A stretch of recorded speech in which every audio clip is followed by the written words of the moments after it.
샬롬 할렐루야. 요한복음 19장 23절에서 24절이요.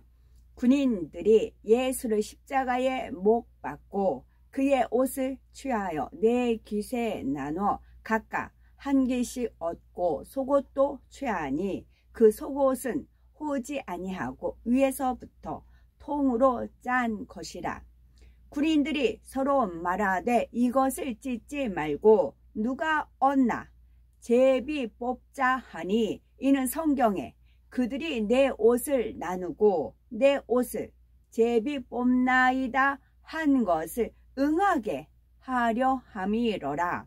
군인들은 이런 일을 하고. 이사야서 53장 5절에서 6절. 그가 찔림은 우리의 허물 때문이요 그가 상함은 우리의 죄악 때문이라. 그가 징계를 받음으로 우리는 평화를 누리고 그가 채찍에 맞음으로 우리는 나음을 받았도다. 십자가의 도 13번째, 십자가의 처형입니다. 십자가의 처형을 앞두고 벌거벗은 수치를 당하신 예수님의 옷에 담긴 하나님의 섭리와 예수님께서 손과 발에 못 박히신 이유 증거합니다. 예수님께서는 채찍에 맞고 가시관을 쓰심으로 온 얼굴과 몸에 피가 낭자하였고 이번에는 무거운 십자가를 짊어지셔야 했습니다.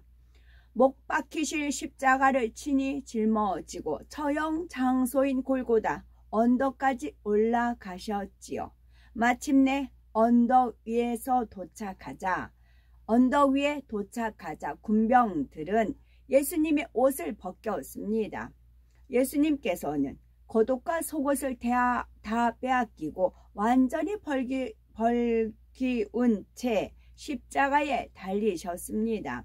존귀하신 하나님의 독생자 예수님께서 미천한 피조물인 사람들 앞에서 벌거벗은 수치를 당하셔야만 했던 것입니다. 예수님께서 이처럼 수치를 당하신 까닭은 우리가 받아야 하는 수치와 부끄러움을 대신 감당하시기 위해서입니다.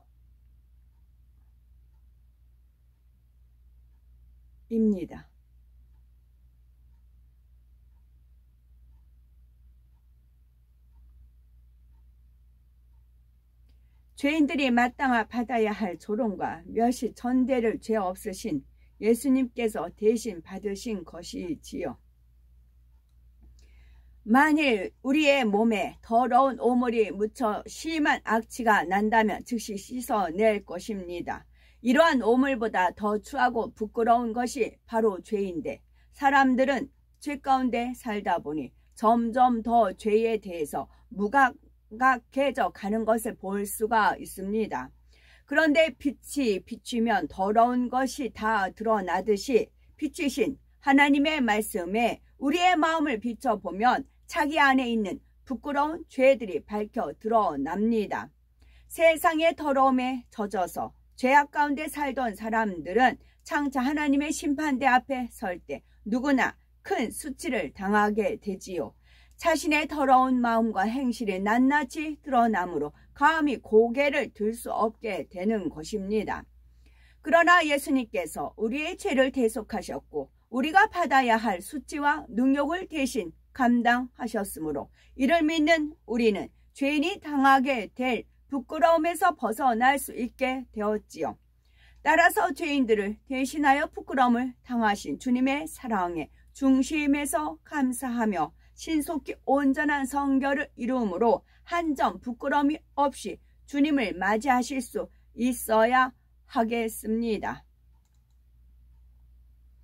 요한복음 19장 23에서 24절을 보면 군병들이 예수를 십자가에 못 박고 그의 옷을 취하여 네 깃에 나눠 각각 한 개씩 얻고 속옷도 취하니 이 속옷은 호지 아니하고 위에서부터 통으로 짠 것이라. 군병들이 서로 말하되 이것을 찢지 말고 누가 얻나 제비 뽑자 하니, 이는 성경에 저희가 내 옷을 나누고 내 옷을 제비 뽑나이다 한 것을 응하게 하려 함이로라 했지요. 예수님의 겉옷과 속옷을 벗긴 군병들은 겉옷을 4킷으로 나눠서 4사람이 각각 나눠 가졌습니다. 그리고 속옷은 재단을 하지 않고 위로부터 통으로 짠 옷이므로 한 사람이 제비를 뽑아 가졌습니다. 이는 구약 10편 22편 18절에 내 겉옷을 나누며 속옷을 제비 뽑나이다 한 예언이 응한 것이지요. 이처럼 예수님의 옷에 대해 성경이 자세히 기록하고 있는 것은 예수님의 옷이 이스라엘의 역사를 예표하는 것이기 때문입니다. 먼저 겉옷에 담긴 섭리를 알아봅니다. 하나님의 아들이시며 이스라엘의 왕이신 예수님의 겉옷은 영적으로 이스라엘이라는 국가요, 그 민족을, 그 백성을 의미합니다.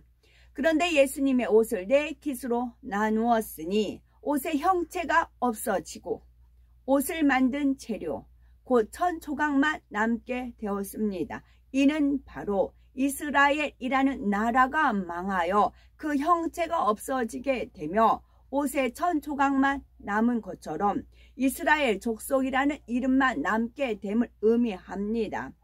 로마 군병들이 옷을 나눈 것은 이스라엘이 로마 군에 의해 멸망당할 것을, 겉옷이 4킷으로 나뉜 것은 이스라엘 백성이 사방고 동서남북 세계 각처로 뿔뿔이 흩어질 것을 나타내고 있지요.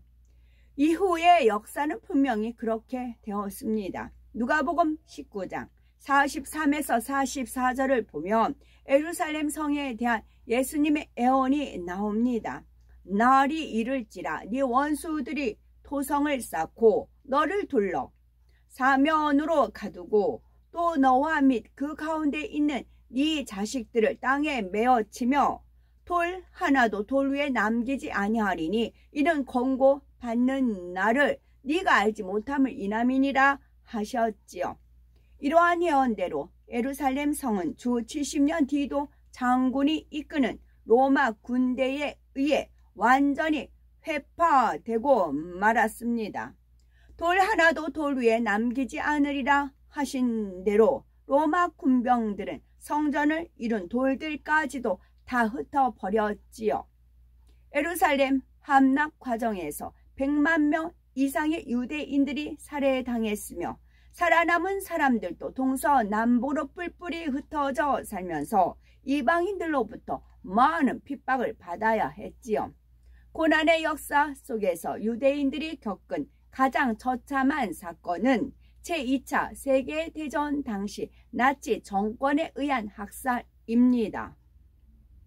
600만 명 이상의 사람들이 단지 유대인이라는 이유만으로 죽음을 당했으며 더구나 벌거벗긴 채 죽임을 당한 것이지요.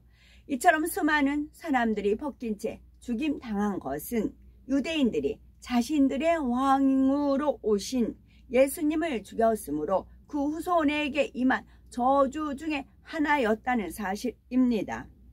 유대인들이 예수님의 처형을 요구하자 유대 총독 빌라도는 예수님의 무죄하심을 알았기 때문에 예수님께서 사형 선고를 내리지 않으려고 했습니다. 그런데도 유대인들이 계속해서 사형을 요구하자 빌라도는 이 사람의 피해에 대하여 나는 무죄하니 너희가 당하라 했지요.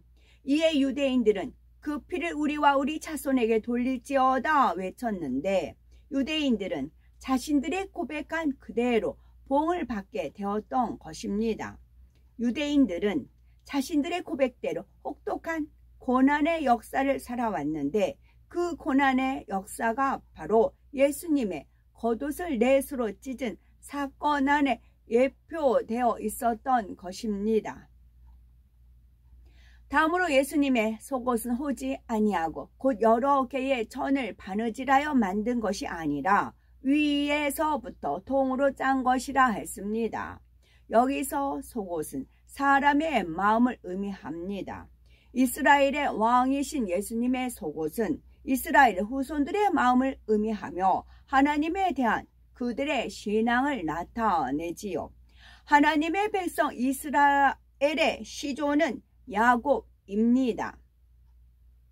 하나님께서는 야곱의 이름을 이스라엘로 바꾸시고 그에게서 난 12아들들로부터 이스라엘 나라의 12지파를 형성하게 하셨습니다.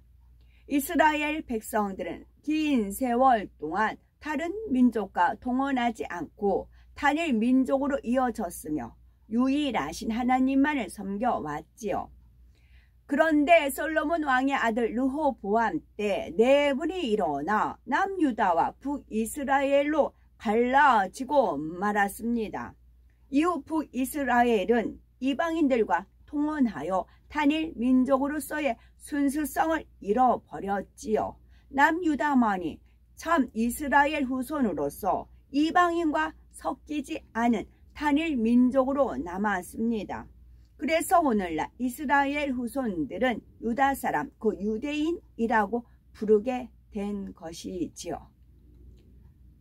예수님의 속옷이 위로부터 하나로 짜 내려온 것처럼 유대인들은 머리인 야곱으로부터 계속하여 순수한 단일 민족으로 이어져 온 것입니다. 로마 군병들은 예수님의 속옷을 찢지 않았습니다. 위로부터 짜 내려온 옷을 찢으면 올이 풀려서 아무 쓸모가 없게 되기 때문에 제비를 뽑아서 한 사람이 가져갔지요. 속옷을 찢지 않은 것은 영적으로 유대인들의 하나님을 향한 마음 중심을 결코 사람이 나누거나 없애지 못한다는 뜻입니다. 로마는 이스라엘이라는 나라를 멸망시켰지만 이스라엘 민족의 신앙까지 없애지는 못했습니다. 예루살렘 함락 이후 전 세계로 뿔뿔이 흩어진 유대인들은 그처럼 오랜 세월 고난을 당하면서도 자신들의 정체성을 잃지 않았지요. 끝까지 자신들의 민족과 신앙을 고수하다가 마침내 1948년 5월 14일 조상들의 땅으로 돌아와 독립국가를 세웠던 것입니다. 이는 성경 에스겔서 38장 8절에서 12절 예언이 그대로 성취된 것입니다. 여기에서는 말년에 세계 곳곳에서 백성들이 이스라엘 땅으로 돌아와 나라를 회복할 것이 예언되어 있지요. 세상 어느 민족의 나라와 형체가 없어진 지 2000여 년이 지나도록 더구나 심한 핍박과 고난을 받으면서까지 그 민족성과 고요한 신앙을 지켜낼 수가 있을까요? 또한 멸망한 지 2000여 년 만에 그 나라를 회복할 수 있는 민족이 또 있을까요? 이는 조상인 야곱으로부터 물려받은 유대인들의 마음 중심과 신앙이 그만큼 굳건했기에 가능했던 것이고 위로부터 짠 예수님의 속옷이 그대로 보존된 것이 바로 이러한 역사를 미리 알려주고 있는 것입니다. 예수님께서는 옷을 벗기우신 채 십자가에 손발을 못 박히셨습니다. 일반적인 사형 방법들은 육체적 고통이 비교적 짧은 시간 안에 끝이 나지만 십자가의 처형은 오랜 시간 동안 극심한 고통을 주는 사형 방법입니다. 먼저 나무로 큰 십자가 형태를 만들어 그 십자가 위에 양손과 양발을 못 박혔습니다. 그리고 십자가를 세우며 체중이 아래로 쏠리면서 손발에 못 박힌 자리에 더욱 심한 고통이 가해집니다. 급소를 피해서 못을 박기 때문에 빨리 죽을 수도 없으며 계속 피를 흘리면서 숨이 끊어지는 순간까지 극심한 고통을 고스란히 받아야 하는 것입니다. 그러면 예수님께서 손과 발에 못 박히셔야 했던 이유는 무엇일까요? 이는 바로 사람이 손과 발로 지은 모든 죄를 대속하기 위한 섭리였습니다. 마가복음 9장 43에서 45절을 보면 예수님께서 만일 네 손이 너를 범죄케 하거든 찍어버리라. 불구자로 영생에 들어가는 것이 두 손을 가지고 지옥 꺼지지 않는 불에 들어가는 것보다 나으니라. 만일 네 발이 너를 범죄케 하거든 찍어버리라. 절뚝발이로 영생에 들어가는 것이 두 발을 가지고 지옥에 던지우는 것보다 나으니라 말씀하셨습니다. 손과 발이 있기 때문에 하지 말아야 할 일을 하며 가지 말아야 할 곳에 가서 범죄하는 경우가 얼마나 많습니까? 그러면 지옥에 가지 않기 위해서는 범죄하지 않기 위해 손과 발을 잘라야 할까요? 예수 그리스도를 구세주로 영접한 자녀들은 그럴 필요가 없습니다. 손발을 자르지 않아도 회개하면 용서받을 수 있고 성령의 능력으로 죄를 버릴 수 있습니다. 죄 없으신 예수님께서 양손과 양발에 못 박혀 피 흘리심으로 손발로 범한 죄를 대속해 주셨기 때문입니다. 이처럼 우리의 죄를 사하시고 지옥불에서 구원하시기 위해 예수님께서 참혹한 십자가의 고난을 친히 당하셨다는 사실입니다. 그런데 어떤 사람들은 주를 믿는다 하고 입술로는 회개한다고 하면서 여전히 죄 가운데 살고 있습니다. 하나님께서는 이런 회개는 거짓말이라 하십니다. 요한일서 1장 6절을 보면 만일 우리가 하나님과 사귐이 있다 하고 어두운 가운데 행하면 거짓말을 하고 진리를 행치 아니함이거니와 했고, 갈라디아서 5장 19에서 21절에는 육체의 일을 행하는 자들은 하나님의 나라를 유업으로 받지 못한다 했습니다. 그러니 구원받아 천국에 가려면 이런 죄들을 범하지 않아야 합니다. 예수님께서 우리의 죄 때문에 손과 팔에 못 박혀 고통받으셨음을 정녕 믿는 사람은 다시 죄를 범할 수가 없습니다. 또 범죄한 것을 마음 중심에서 회개하고 돌이켰다면 같은 죄를 반복해서 지을 수가 없지요. 죄를 버리지 않고 예전 모습 그대로 사는 사람은 참 믿음이 있는 것도 하나님을 사랑하는 것도 아니며 구원과도 상관이 없습니다. 물론 아직 믿음이 약할 때는 거듭 범죄하는 경우가 있지요. 그럴 때는 중심으로 회개하고 다시 죄를 버리기 위해 노력해 나가면 하나님께서도 용서해 주십니다. 다시 은혜를 주시고 죄를 버릴 능력을 주시지요. 죄를 버리고 거룩하신 하나님을 닮아가는 것이 사람의 능력으로는 불가능하지만 하나님의 능력으로는 가능합니다. 또한 하나님의 자녀라면 마땅히 죄를 버리고 거룩해져야 한다는 거죠. 예루살렘의 함락이나 유대인들의 고난, 이스라엘의 멸망과 재건 등 모든 것이 성경에 기록돼 그대로 이루어졌습니다. 아직 성취되진 않은 것은 앞으로 일어날 일들과 그중 하나가 바로 멀지 않을 때에 주님께서 우리를 데리러 다시 오시는 것입니다.